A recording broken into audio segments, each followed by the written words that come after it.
Bueno, vamos a comenzar una nueva serie, ya terminamos la anterior, la milagrosa existencia de Israel, y esta se llama la profecía final de Israel. La profecía final de Israel, ¿a qué me refiero? A la profecía de las 70 semanas de Daniel. Abran sus Biblias, Daniel capítulo 9, 24 en adelante. Es muy importante, estando en Israel, que ustedes adquieran un mayor conocimiento, porque desde el Bereshit, apúntalo, Génesis es Bereshit, Bereshit con B grande en el hebreo, hasta el Apocalipsis. Ya el Apocalipsis pues ya está en griego, pero desde el Génesis hasta el Apocalipsis está Israel. Comienza Israel, ¿verdad?, cuando Dios llama a Abraham, y termina el Apocalipsis con 280 citas del Antiguo Testamento.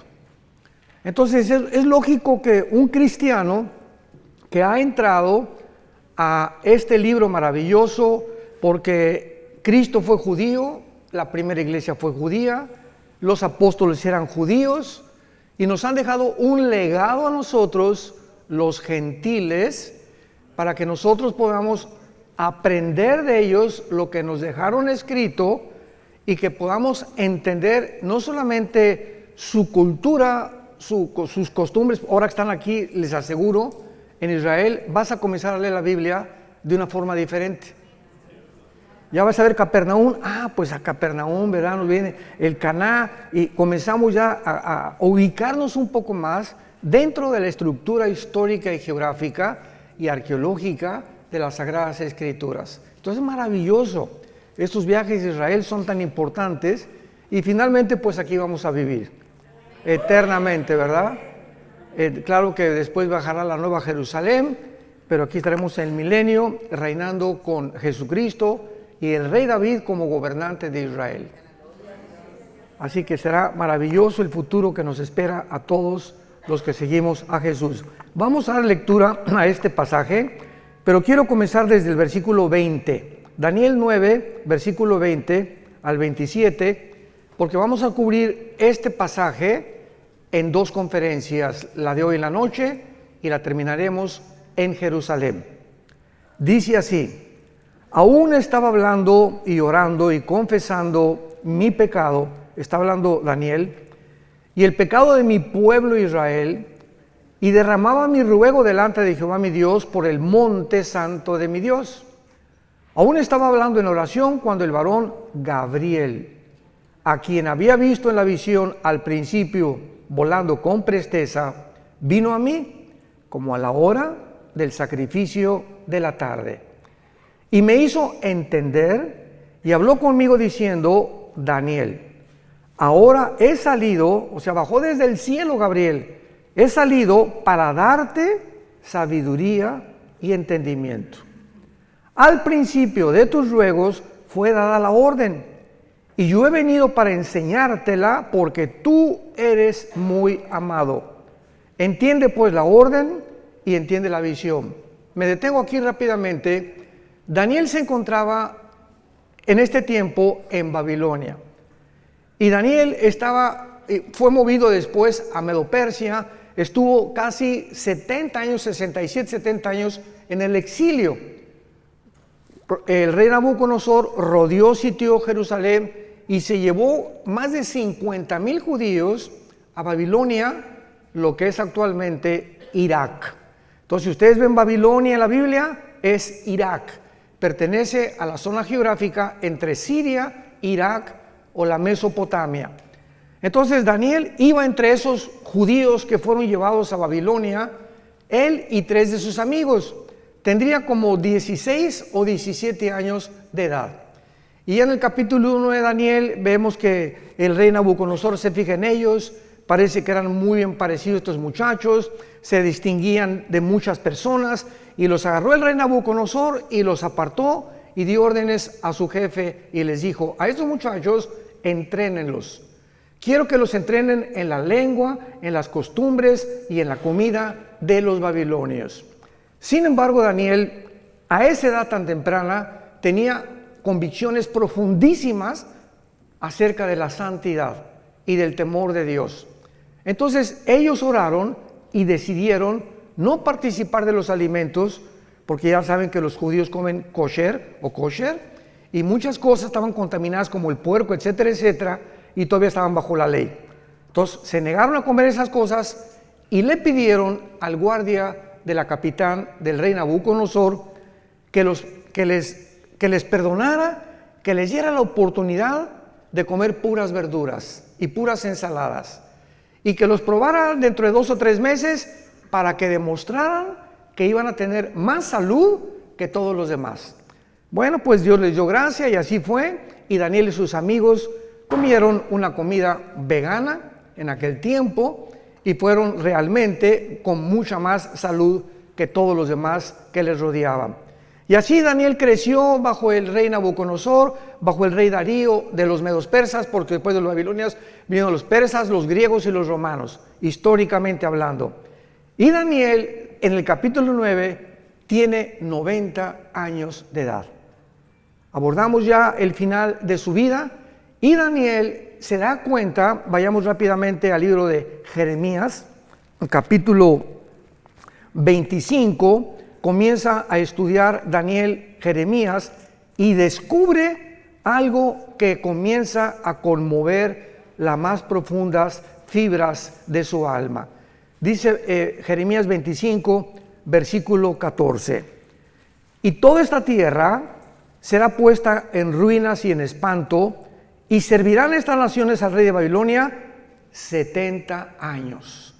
Y cuando sean cumplidos los 70 años, castigaré al rey de Babilonia y aquella nación por su maldad, ha dicho Jehová, y la tierra de los caldeos, y la convertiré en desierto para siempre. Daniel descubre que la cautividad babilónica está a punto ya de cumplirse. Y dice, bueno, 70 años ya, estamos casi en el año 69. Y entonces Daniel, conmovido, comienza a preguntarle a Dios en todo el capítulo 9, orando, que cuál sería el destino final entonces de Israel. Bueno, vamos, ya se cumplen los 70 años, ¿nos vas a regresar a nuestra tierra? ¿Nos has abandonado por completo? ¿Cuál es el futuro de la nación Santa Jerusalén y de tu pueblo judío? Y entonces Dios manda al ángel Gabriel. Y Gabriel trae la respuesta de Daniel, porque durante 3 semanas, Daniel se la pasó ayunando, buscando a Dios en oración para poder obtener una respuesta satisfactoria de parte de Dios. Entonces el ángel Gabriel se le aparece a Daniel y le revela el ángel Gabriel toda la historia de Israel hasta la segunda venida de Jesucristo. Le dice todo lo que tiene que pasar Israel a través de la historia. Y cuando nosotros en el siglo XX y XXI somos testigos del regreso de judíos en el 48 y lo que está pasando ahorita y lo que se aproxima, somos los testigos de que solo Dios pudo haber puesto la historia en esta secuencia y en esta cronología sobrenatural. Entonces comienza lo que se llama la profecía 70 de Daniel, versículo 24. Regresamos a Daniel capítulo 9 y comienza la revelación del ángel y le dice lo siguiente: 70 semanas están determinadas sobre tu pueblo y sobre tu santa ciudad. Y estas 70 semanas es Shivin Shabua en el hebreo, que significa 70 sietes. Los judíos tenían semanas de días y tenían semanas de años. Entonces se encuentra en el libro de Levítico. Entonces no eran 70 semanas, 7 por 7, 49 semanas. Eran 70 semanas de años. O sea, 7 por 7, 490 años. Esto es importantísimo que vayan tomando nota, para que tengan un bosquejo clarísimo, que es la profecía más grande de toda la Biblia acerca del futuro de la nación de Israel y de la parte que nosotros vamos a formar como iglesia dentro de esta profecía, porque cuando esta profecía se cumpla, la iglesia desaparece del mundo. Antes de que se cumpla la profecía, perdón. Entonces, 490 años están determinadas. no sobre la iglesia, sobre tu pueblo y sobre Jerusalén. De aquí en adelante, Daniel, cuando oigas la orden, lo vamos a ver más adelante, de restaurar las murallas de Jerusalén hasta el Mesías, increíble que matemáticamente la Biblia haya profetizado el día exacto de la primera venida de Jesucristo. Desde que se ordene la restauración de las murallas de Jerusalén hasta el Mesías habrá 483 años. Entonces, ¿cuántos años faltan? 7 para los 490, que son los 7 años de la tribulación, como lo vamos a ver. Por eso cuando estudiamos la Biblia y ¿cuándo vendrá Cristo? Antes de la tribulación, o pasará la iglesia la tribulación, es ignorar la profecía 70 de Daniel. Entonces hay cantidad de gente que se atreve a predicar barbaridades sin tener las bases claras de las profecías bíblicas. 70 semanas están determinadas sobre los judíos y sobre Jerusalén. Número 1, veamos las 6 cosas que se tienen que cumplir. Número 1, para terminar la prevaricación. 2, poner fin al pecado. 3, expiar la iniquidad. 4, traer la justicia perdurable. 5, sellar la visión y la profecía. Y 6, y ungir al Santo de los Santos. Sabe pues, le dice el ángel, y entiende que desde la salida de la orden para restaurar y edificar Jerusalén hasta el Mesías habrá 7 semanas y 62 semanas, y se volverá a edificar la plaza y el muro en tiempos angustiosos, y después de las de 62 semanas se quitará la vida al Mashiach, a Mashiach, a Mashoch, como dicen en hebreo, mas no por sí, y el pueblo de un príncipe que ha de venir destruirá la ciudad y el santuario, y su fin será con inundación. Hasta el fin de la guerra durarán las devastaciones. Y por otra semana, o sea, por 7 años, que una semana tiene 7 años, confirmará el pacto con muchos. A la mitad de la semana hará cesar el sacrificio y la ofrenda. Después, con la muchedumbre de las abominaciones, vendrá el desolador, que es el anticristo. Lo vamos a ver todo esto, hasta que venga la consumación y lo que está determinado se derrame sobre el desolador. Así pues, esta profecía que se conoce como la profecía de las 70 semanas de Daniel es revelada al profeta Daniel para que él pueda conocer claramente qué es lo que Dios tiene destinado para esta nación de Israel. Y esta es la razón por la cual nosotros como cristianos sabemos que después de la guerra del 48 que regresaron ellos, para que esto se cumpliera, Israel tenía que regresar.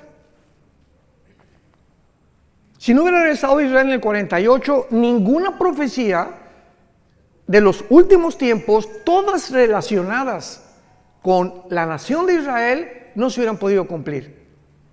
Entonces, el hecho que hayan regresado el 14 de mayo del 48 y esta nación se haya convertido en un estado libre, independiente y soberano en un día, el fenómeno ya lo vimos, más grande de la historia, ninguna nación en un día se ha conformado, nos habla que comienza el reloj, la cuenta regresiva de Dios.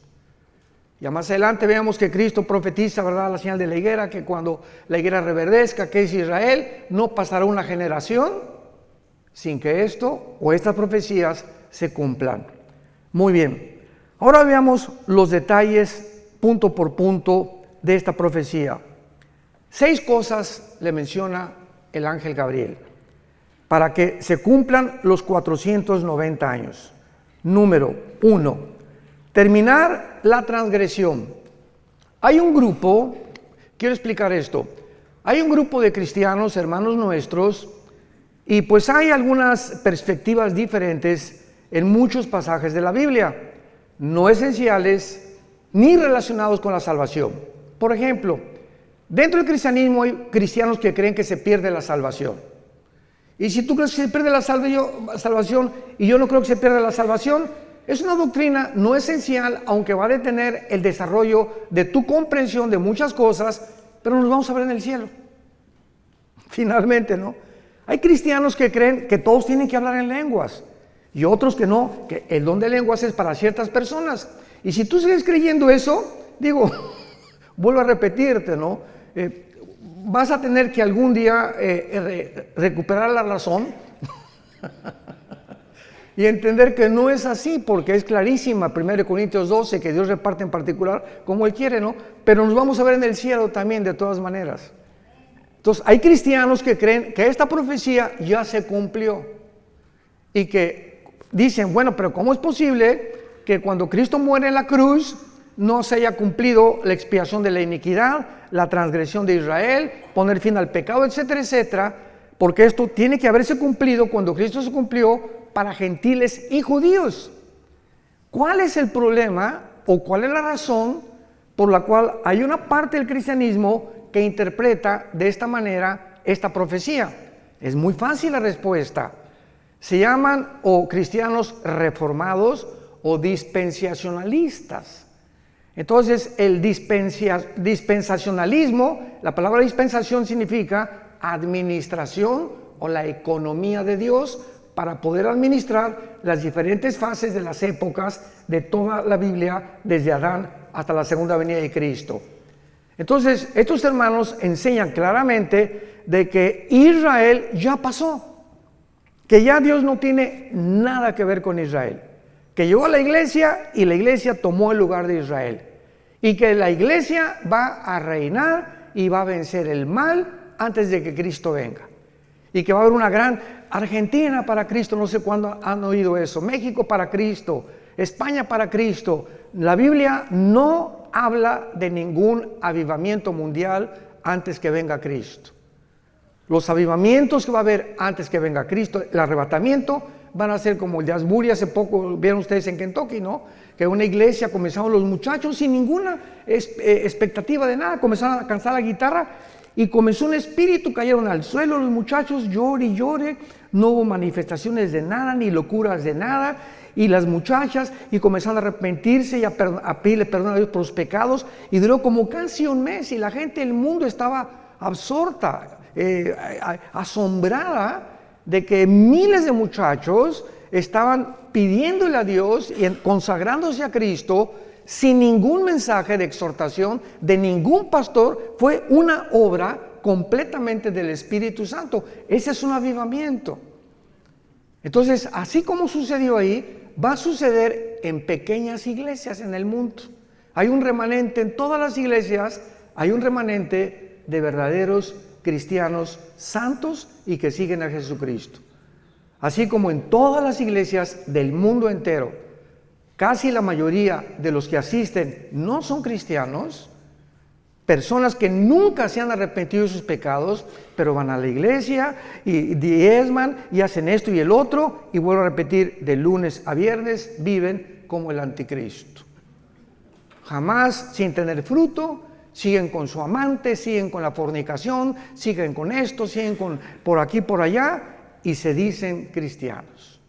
Pero esto está escrito, que la maldad tenía que crecer dentro de la iglesia, iba a leudar la vida de muchos cristianos, que iban a ser arrastrados por el mundo, y cuando venga Cristo se quedarán en el arrebatamiento. Y ahí descubrirán que nunca realmente siguieron a Jesús. Muy bien.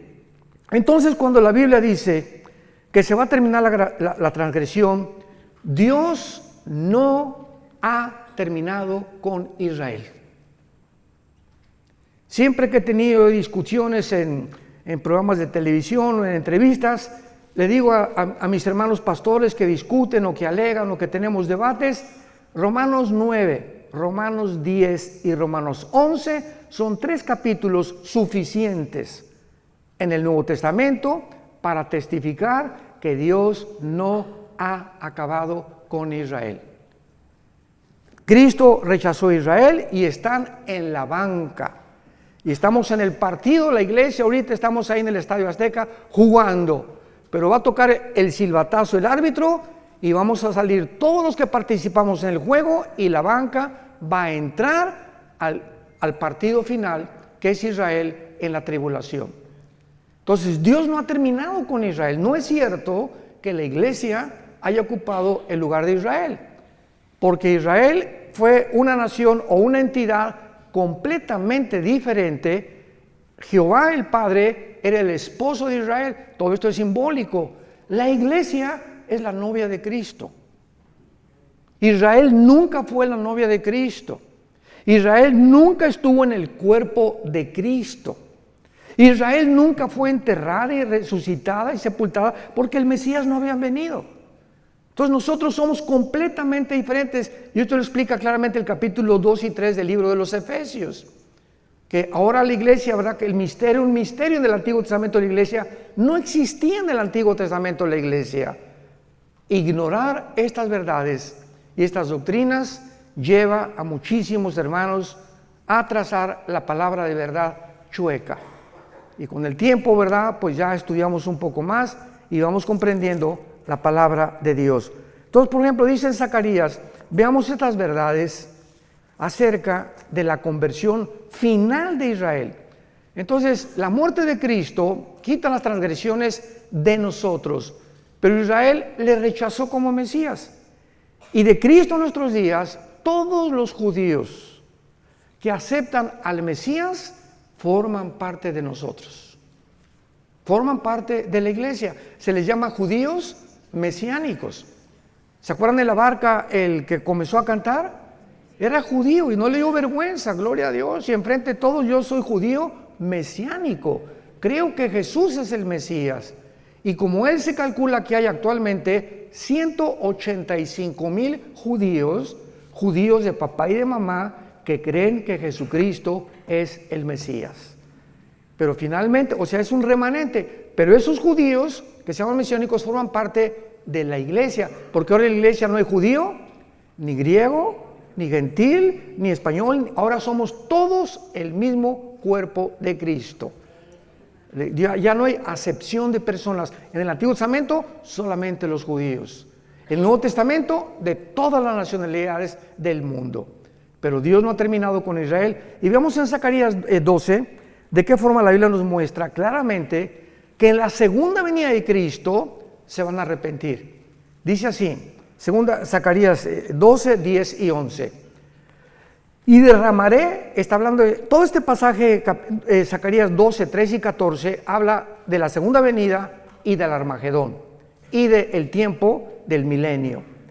Derramaré sobre la casa de Israel, dice la Biblia, espíritu de gracia y de oración sobre la casa de David.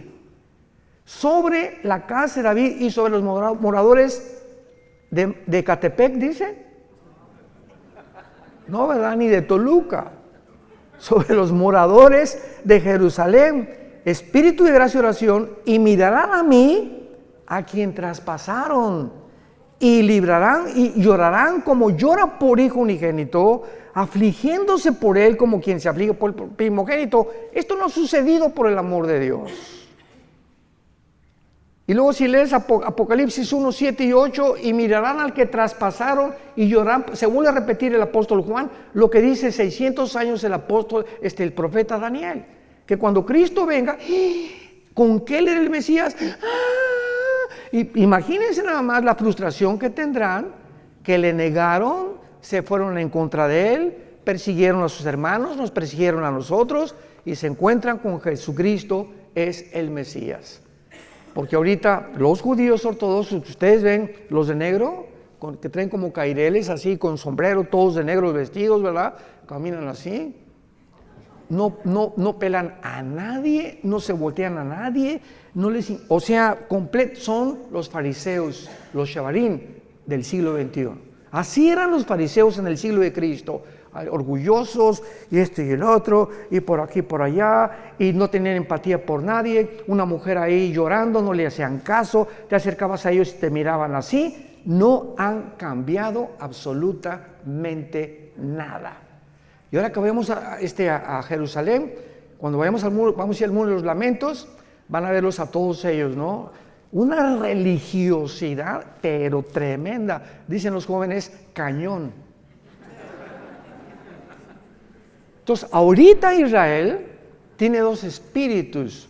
El espíritu de una religiosidad asfixiante y un libertinaje sexual como jamás había existido. Tel Aviv, capital de los gays del mundo entero.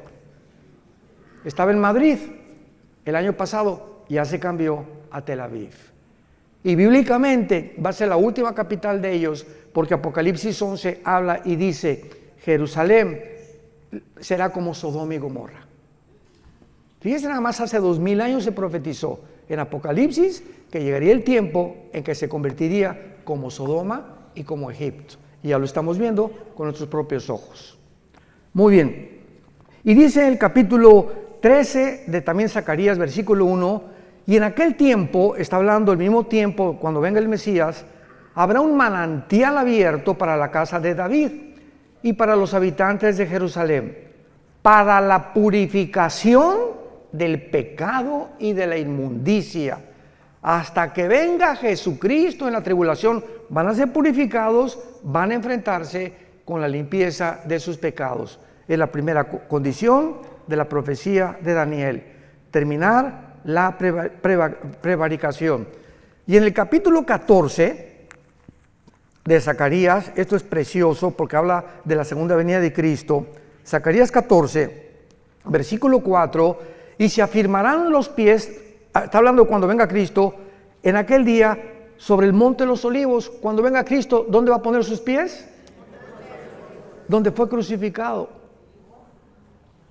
Ahí se va a volver a parar Jesús, que está enfrente de Jerusalén al oriente, y el monte de los olivos se partirá. Escuchen esto, cuando venga Jesús y se pare ahí, se va a partir por el medio, hacia el oriente y hacia el occidente, haciendo un valle muy grande, y la mitad del monte se apartará al norte y la otra mitad hacia el sur. Cuando venga Cristo, vean esto, se hace una rajada en la tierra en forma de cruz.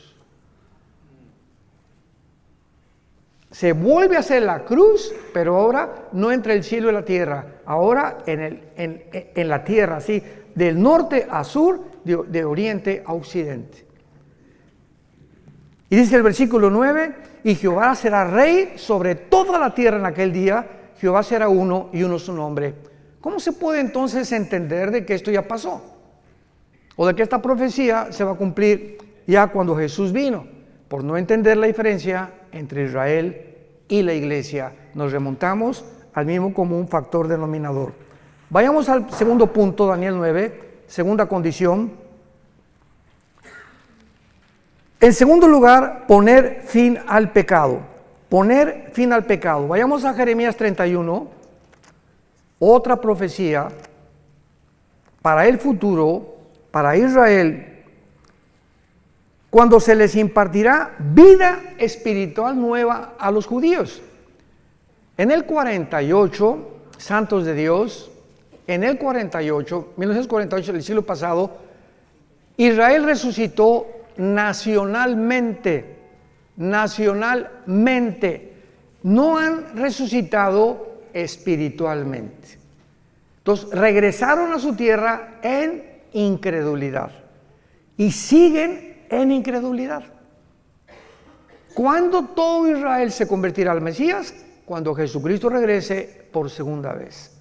Entonces, por eso dice la Biblia, pondrán fin al pecado. Jeremías 31, versículo 31 al 33. Vean qué belleza de profecía encontramos aquí.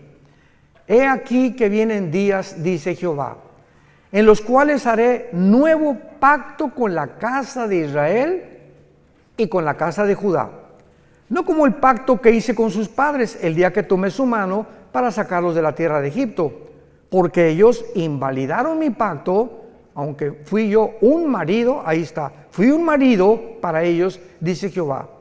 Pero este es el pacto que haré con la casa de Israel.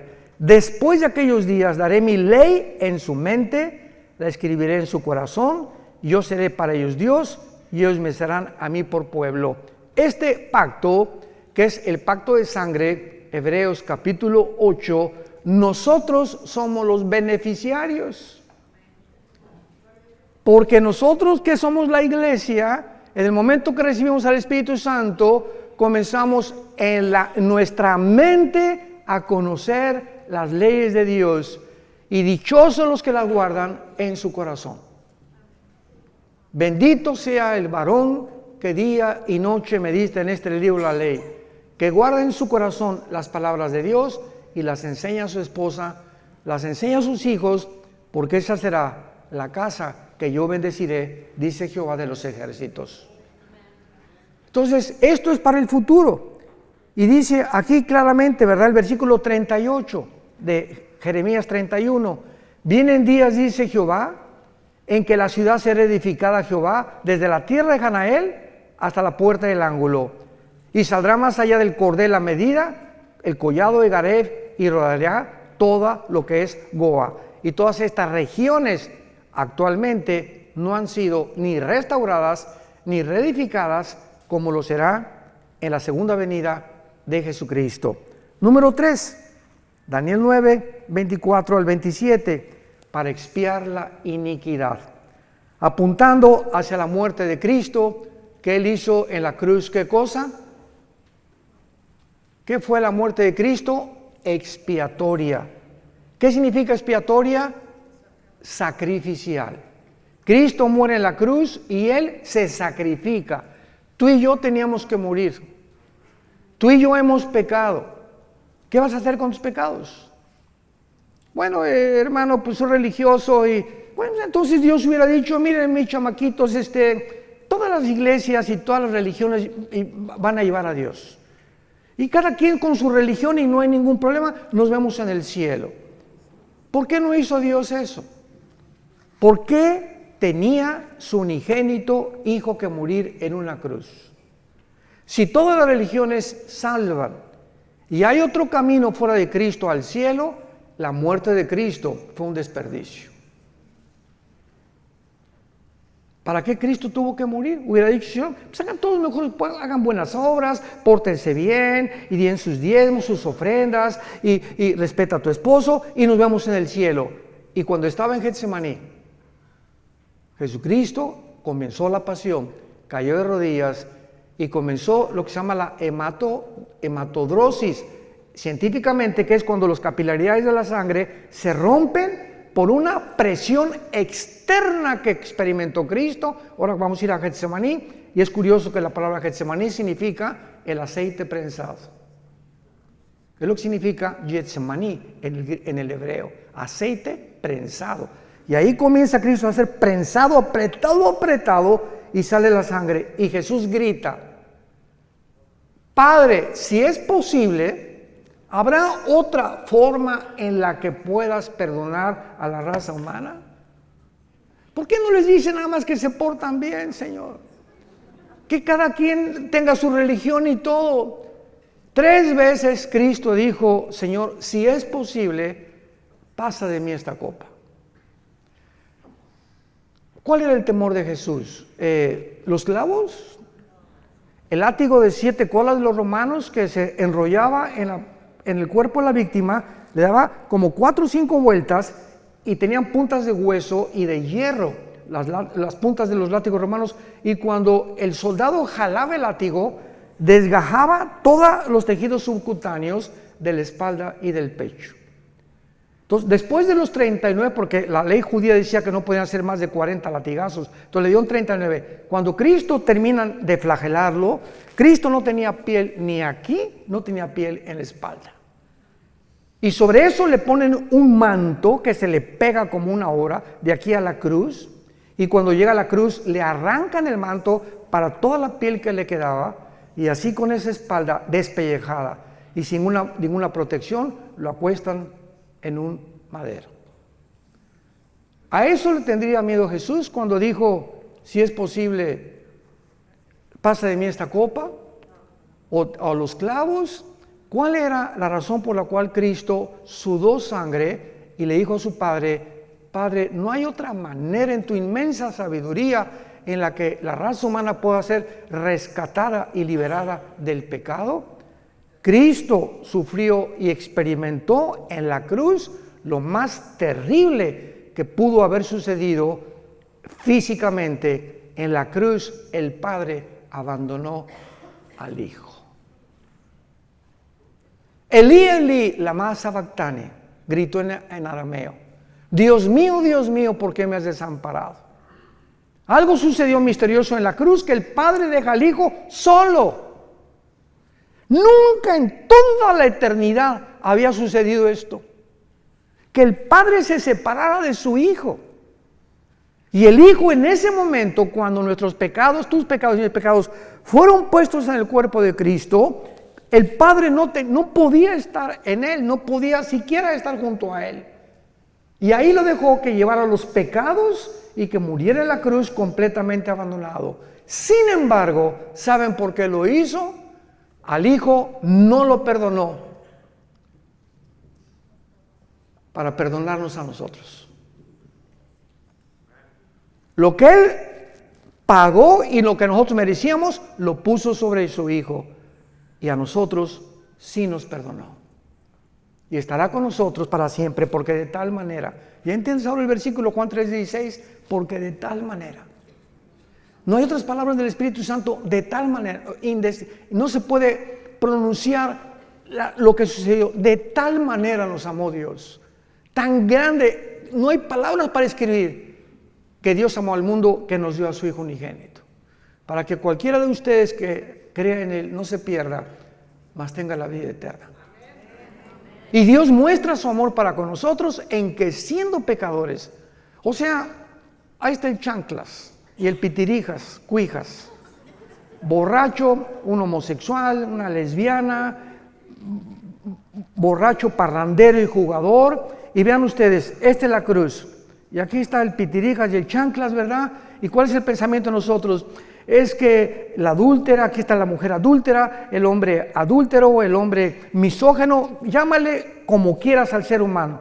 Y el ser humano piensa que antes de acercarse a Dios, tenemos que dejar de ser borrachos, tengo que dejar de ser adúltero, tengo que dejar de ser alcohol. Tenemos que dejar de pecar y entonces venimos a Dios y nos acepta. Y la Biblia dice, ven cómo estás. Eres homosexual, eres borracho, eres un adúltero, tienes 3 amantes, has hecho 8 abortos, el pitirijas, ¿cuántas muertes? Señor, he matado a 30 personas. Así como estás con toda la mugre y los pecados que tengas, ven a la cruz y cree lo que hice yo por ti. Y cuando yo entre a tu vida, te limpio de todo y todo tu pasado es borrado completamente. Y te daré el poder ahí mismo en la cruz para que comiences una vida nueva.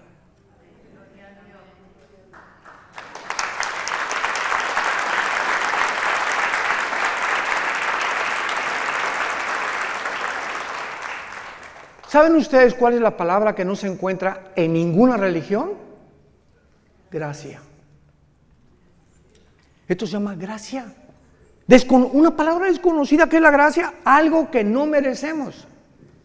Hace muchos años, en el 85-86, cuando el general Arturo Durazo era jefe de la Policía Metropolitana, mi hijo Alan, venía un helicóptero por nosotros porque me iban al hangar presidencial. El jefe tenía un escuadrón de helicópteros Durazo en aquel tiempo, en los 80s, y el jefe del escuadrón de helicópteros de la policía, y lo voy a decir porque se está muriendo mi hermano Roberto Barragán, fue a un estudio de nosotros de Apocalipsis, yo enseñaba Apocalipsis en un estudio, se convierte y le lleva al general Durazo un cassette mío, de una conferencia, creo que fue día después de la muerte, algo así. Y entonces el general Durazo le dice al teniente coronel Roberto Barragán, tráeme a ese, me decía, Alducino, tráeme a ese Alducino para que venga aquí. Y juntó a Lino Ventura, al jefe del servicio secreto en aquel tiempo, al jefe de seguridad en el hangar presidencial. Oye, que quieren que les un mensaje a todos. Y estaban todos sentados en desayuno en el hangar presidencial. Bueno, pues Alan se acordar de esto, ¿verdad? Prediqué ahí, a la salida dije, a ver dónde me escondo. Prediqué de qué le sirve al hombre ganar el mundo si pierde su alma. Total que fue impactado el general Durazo y de ahí nos llevó al colegio de la policía al desierto de los Leones. Y a todos los meros de rango más alto de la policía les predicamos también. Bueno, para no ser tan largo el cuento, yo le dije, general, a mí me interesa predicarle a los presos porque teníamos un ministerio en Santa Marta, Catitla, en la Penitenciaría Federal y en la cárcel de mujeres, en la carretera que lleva hasta Puebla, Calzada Zaragoza. Y entonces nos mandó un helicóptero y a todo eran 1,636 presos en ese tiempo y ordenó el general Durazo al general de la prisión, que también era policía, que los juntara en el patio a todos. Y después de que hicimos ese evento, todos los presos así, ¿verdad? Y rasgados, y ves en el video que tenemos ahí, pero así unas caras, y conforme iba pasando el mensaje, ves cómo se les iban suavizando las caras, se convirtieron 1,150 presos. 1,150 presos. Y al final llega uno y se acerca conmigo y me dice, oiga, pastor, quiero contarle algo. Sí, con mucho gusto, venía pero bañado en lágrimas. Y me dice, fíjese que yo estoy aquí en la prisión por un asesinato. Yo soy gatillero a sueldo de Veracruz, donde dicen que la vida no vale nada. Y me mandaron, desde los 12 años me contrataron para matar personas. Desde los 12 años. Y yo llevo hasta ahorita 27 asesinatos. Vine hace algunos meses a México comisionado para matar a un político y en el periférico se me atravesó alguien, saqué la 38 y lo maté. Por ese asesinato me agarraron y estoy aquí en la cárcel, no por los otros 27 que yo debo. ¿Usted cree que Dios me puede perdonar? Y le dije, si tus pecados fueren como el carbón, como la blanca lana, vendrán a ser. Eres hijo de Dios y todo tu pasado está borrado. ¿Y saben qué es lo que pasa? Que los fariseos dicen, ay sí, qué fácil. No, pues ¿sabes una cosa? Contéstale, no fue así de fácil. Al Hijo de Dios le costó su vida en una cruz.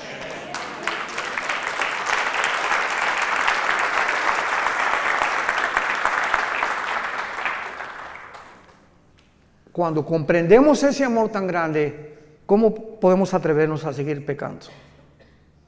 ¿Cómo podemos atrevernos a creer que nos puede ir bien cuando nos ha sacado Dios de la mugre del basurero donde estábamos todos y creer que todavía el mundo nos tiene algo que ofrecer y no seguir las pisadas de Jesucristo? ¿Cómo podemos ser tan locos dentro del cristianismo de creer que el mundo tiene algo todavía mejor que Jesús? En tercer lugar dice la Biblia, para expiar la iniquidad. En cuarto lugar, traer la justicia perdurable. Esto se refiere al reinado milenial cuando venga Jesucristo. Veamos qué hermoso pasaje en Isaías capítulo 11, cómo se describe la vida del milenio profetizada 700 años antes que el Mesías viniera a la cruz. Isaías 11, saldrá una vara del tronco de Isaí. ¿Quién era Isaí? El papá de Jesse, el papá de David. Saldrá, y siempre la Biblia habla como una rama o como vástago nos habla que crecemos como un árbol y damos fruto. Y un vástago retoñará de sus raíces y reposará sobre él. Está hablando de Jesús, el Espíritu de Jehová. 1, 2, Espíritu de sabiduría, inteligencia, consejo, poder, conocimiento y temor de Jehová. Son las 7 manifestaciones del Espíritu Santo. Y la única persona que ha tenido estas 7 manifestaciones ha sido Jesucristo. Por allá tú tienes una, el otro tiene 2, el otro tiene 3, etcétera, etcétera. Pero sobre él estaba toda la deidad de Dios. Jesucristo era 100% hombre y 100% divino. Así que en él reposaba todo completamente, no le hacía falta nada. ¿Cómo le iba a hacer falta algo si él mismo era Dios? Y luego dice en el versículo 6, morará el lobo con el cordero, el leopardo con el cabrito se acostará, el becerro y el león y la bestia doméstica andarán juntos, y un niño los pastoreará. La vaca y la osa pasarán, sus crías se echarán juntas, y el león, como el buey, comerá paja, y el niño de pecho jugará sobre la cueva del áspid, y el recién destetado extenderá su mano sobre la caverna de la víbora. No harán mal ni dañarán en todo mi santo monte, porque la tierra será llena del conocimiento de Jehová, como las aguas cubren el mar. ¿Cuándo será esto? Cuando regrese Jesucristo y reinemos con Él 1000 años en este mundo.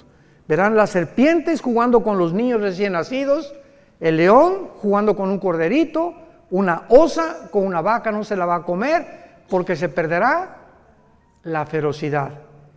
Las espinas no tendrán, las rosas no tendrán espinas, los alimentos, los reptiles y las arañas no tendrán veneno. ¿Cuándo fue esta infección de la creación? Pongan atención. Aquí están Adán y Eva, rodeados de rosas sin espinas, leones que no muerden, tigres que no muerden, osas que no muerden, rodeados de una creación perfecta. El momento en que esta pareja o la primer representante de nosotros desobedecen a Dios, cuando fueron creados Adán y Eva, tenían un ADN, el ácido desoxirribonucleico, que está en cada una de las células al 100%.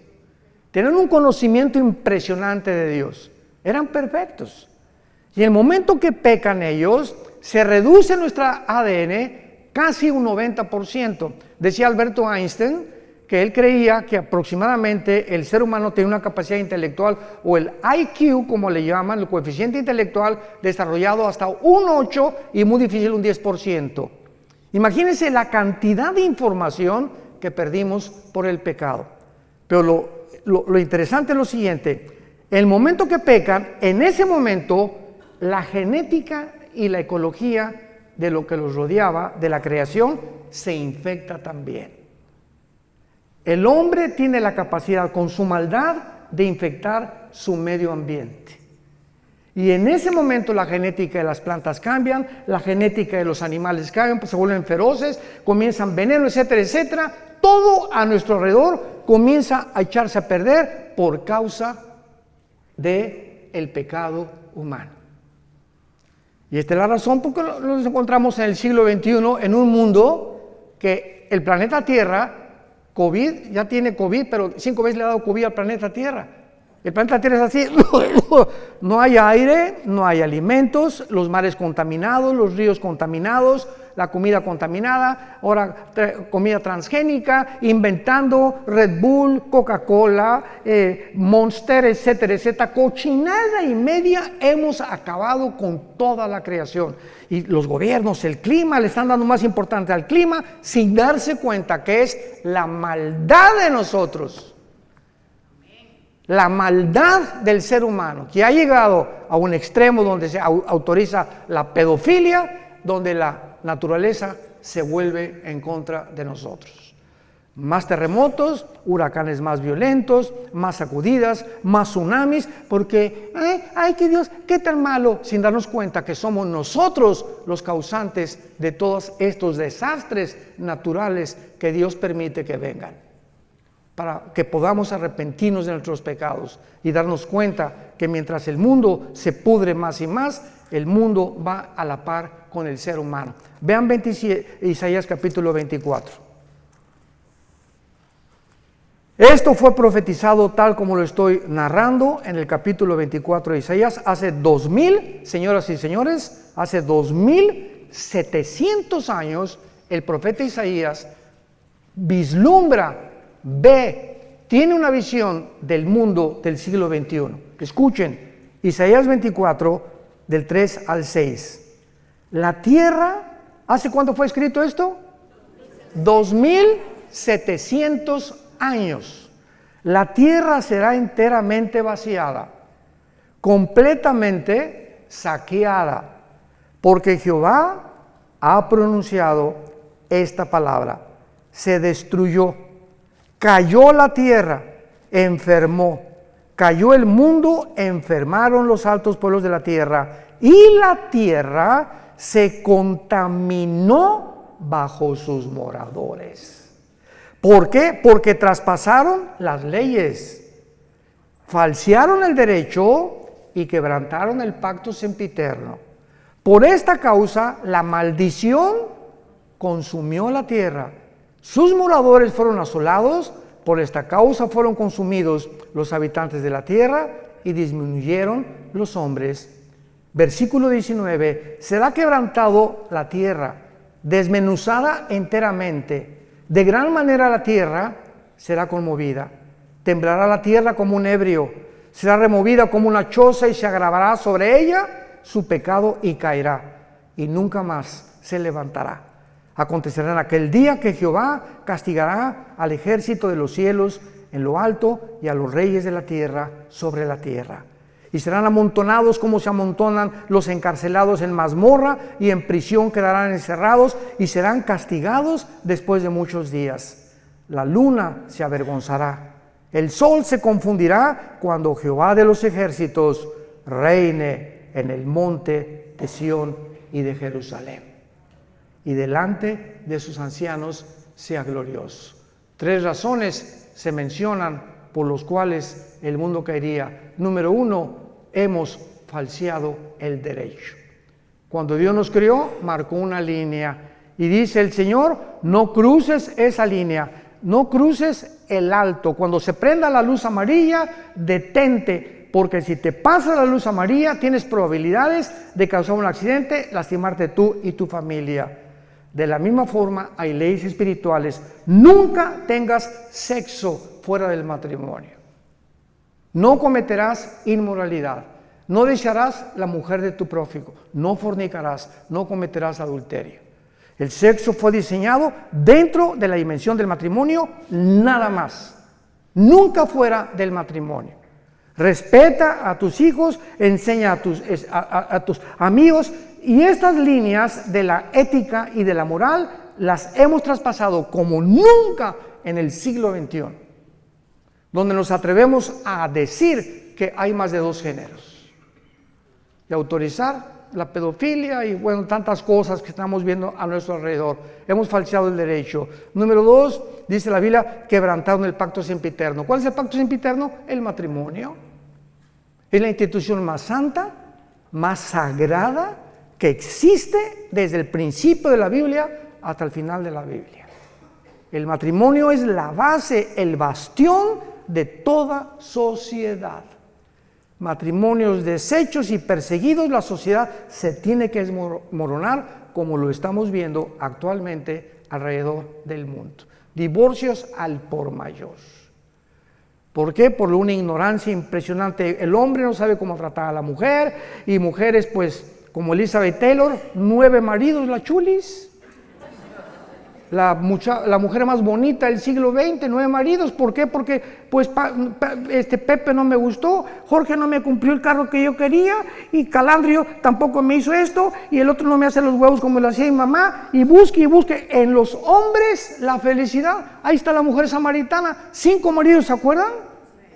Llevaba 5 maridos la pobrecita, buscando y creyendo que un hombre u otro mejor matrimonio, otra mujer, te va a hacer feliz. ¡Qué cosa tan tonta del ser humano!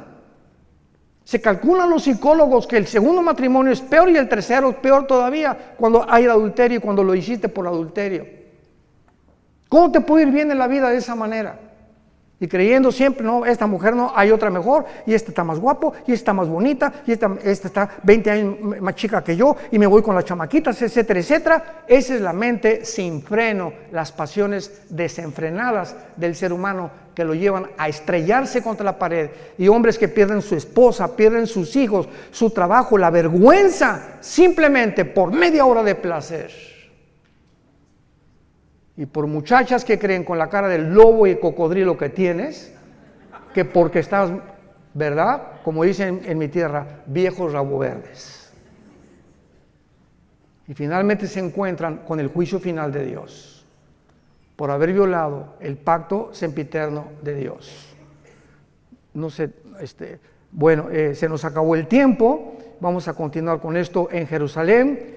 Pero es importante que nosotros podamos ver esta profecía aunada a lo que estamos viendo, para que entendamos que Dios no ha acabado con esta nación.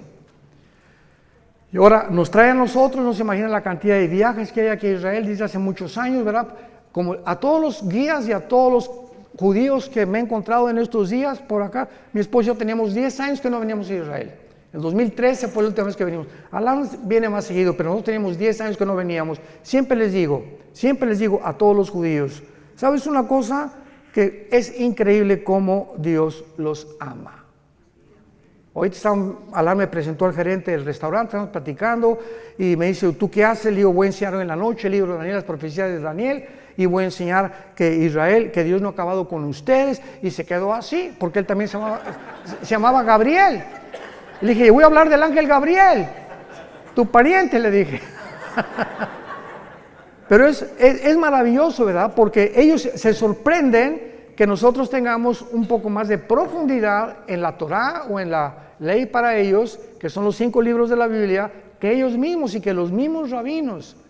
Porque dice 2 Corintios 3 que cuando se les caiga el velo van a convertirse. Y ahorita los judíos tienen un velo que les impide ver y entender la realidad de quién es Jesucristo. Padre, te damos gracias en esta noche preciosa, donde nuestros cuerpos, que son el templo del Espíritu Santo, ya no nos pertenecemos a nosotros, ya no podemos hacer lo que querramos con nuestro cuerpo, porque nos has comprado con precio, con tu sangre preciosa, no con oro y plata, sino con tu sangre preciosa que derramaste en esa cruz. Abre nuestro entendimiento, Espíritu Santo, para que podamos comprender la anchura, la altura y la profundidad del amor de Jesús, que sobrepasa todo entendimiento. Gracias, Señor Jesús, el unigénito de Dios. En Él fueron hechos los cielos y la tierra, y todas las cosas fueron hechas, y sin Él nada ha sido hecho. En Él estaba la vida, y la vida era la luz de los hombres. Gracias, Jesús, porque tus apóstoles te palparon, vivieron contigo 3 años y medio, escucharon del verbo de vida, que tú eras la vida encarnada, que te hiciste hombre para poder vivir entre nosotros y voltear completamente la manera como vivimos a la manera que a tu Padre le agrada. Aprendan de mí, dijo Jesús, que soy manso y humilde de corazón, y hallaréis gracia y descanso para vuestras almas. Oramos en tu nombre precioso. Señor Jesús, te amamos con todo el corazón y mantendremos la pasión por la verdad hasta el último día de nuestra vida. Amén.